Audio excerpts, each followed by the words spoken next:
Hello everyone, this is Abe from Saru here. This is take 2 of the video. Maybe this time my phone will cooperate. Right now you're looking at a black DDR that has no monitor. All of the black DDRs that we just got from the cabinet monitors don't work. One of them works better than the other ones don't really have a picture at all. Luckily some of the parts that we got were new monitors, and you're looking at one right here. Initially when we got these just looked like big PC monitors or consumer monitors, but they actually came with an adapter kit that we can use to install it on there. We got bezel mount adapter right here that connects to another bracket, and that's somewhere, that has its own fan on it. Those are the brackets that connect to the actual cabinet, and from there we can mount it. They also came with, oh yeah, there's the bracket in question. Also came with some new acrylics here. So here's the old one.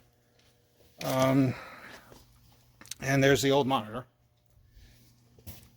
Some things to notice here. If you look at the levels here, you might not be able to pick it up on this YouTube video due to compression and whatnot. But here's a newer one, and those white and black gradient levels are a lot less pronounced. We initially thought that it was a printing error or something, and it's just, I guess this is how they printed it.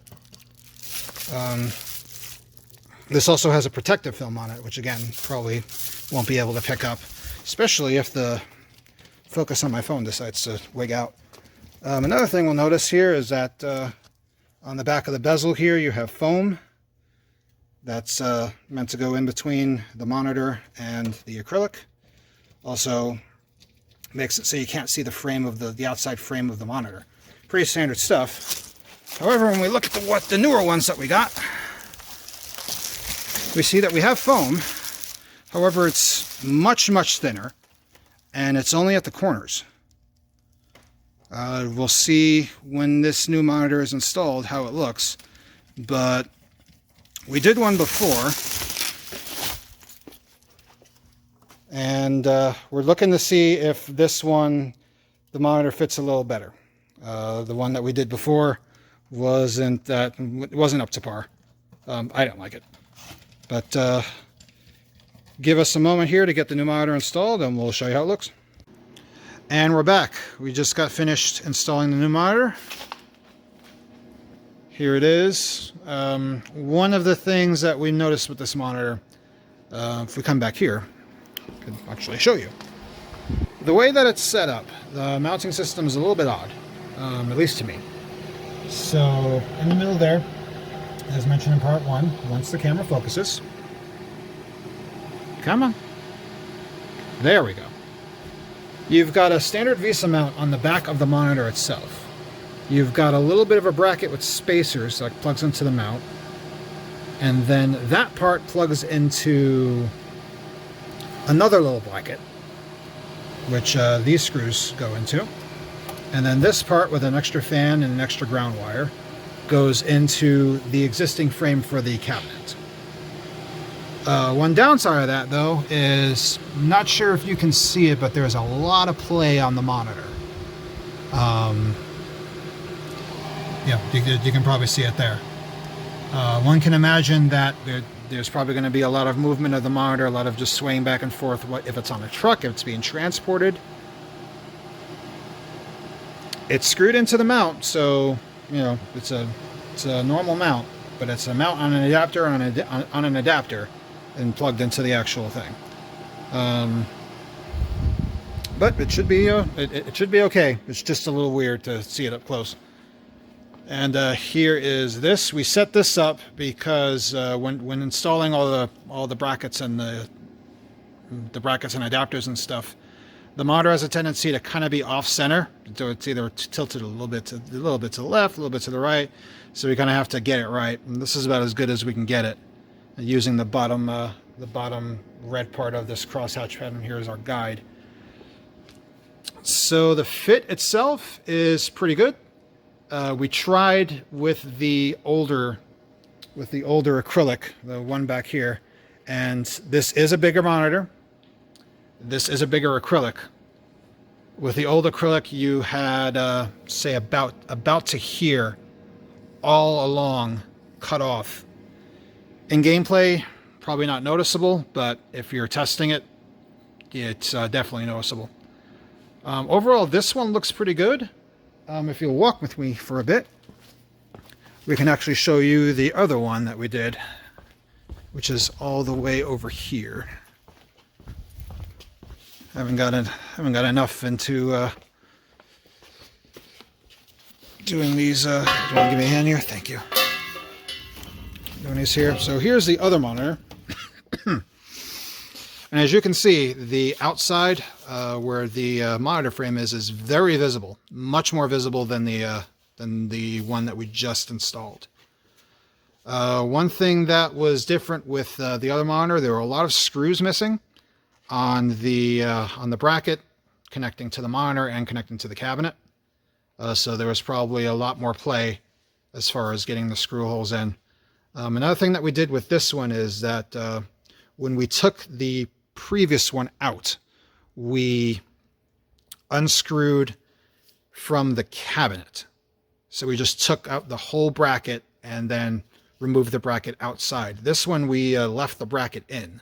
So we're probably going to go back in here and then kind of do some final adjustments. The monitor itself, again, looks good. It's just this little area here where you can see the frame. Not something that we were looking for. We thought there was a design flaw, but it could be just from cabinet to cabinet. One other thing I want to show you is in our box of parts here. Again, we didn't think that this was an official kind of job, but apparently the instruction manual that shows us how to replace the cabinet is a Konami product. The box comes with, these are some older parts. They come with a new set of screws. The wiring is a bit changed as well. I can actually show you back here. They give us two different sets of wires. The first one is an adapter for the power, so that you can power the monitor. That one plugs into a new ground wire, which is right here, and then that's what plugs into the power for the power coming out of the power supply. And then you also get the power for the PCB as well. Another cable that came with the kit was this adapter here that just pretty much takes the existing line that powers the fans that are on the sides here. We've got one over here, and it also powers this one here in the middle. Other than that, this cabinet's all good to go. We just need to tidy up the wiring, tie back down the cables, and then finish taking out this old remote board for the old monitor, as this newer monitor doesn't use one, and instead, and I know the camera can't get back here, it instead has one of those little buttons that you find on a consumer monitor, where you press it down to turn it off, turn it on. Focus, come on, there we go. And then you kind of flick it up or down to change settings. In this case is like input and volume and stuff. But it also turns on automatically when you power on the cabinet. So it's basically a computer monitor. Settings out of the box, again, look fine. Don't really need any adjustment. Anyway, I just wanted to show you this video because we've been spending a lot of time on this.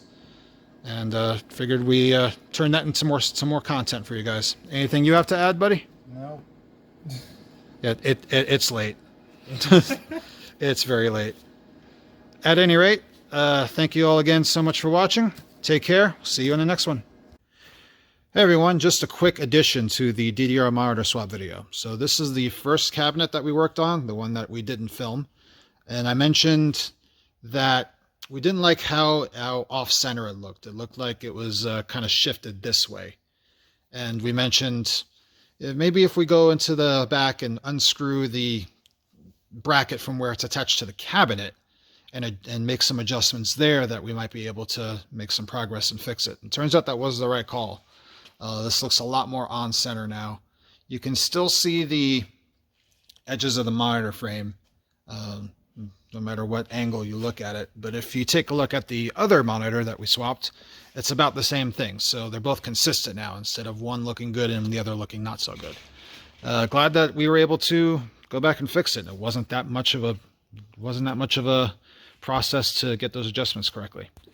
Anyway, that is it. We will see ya.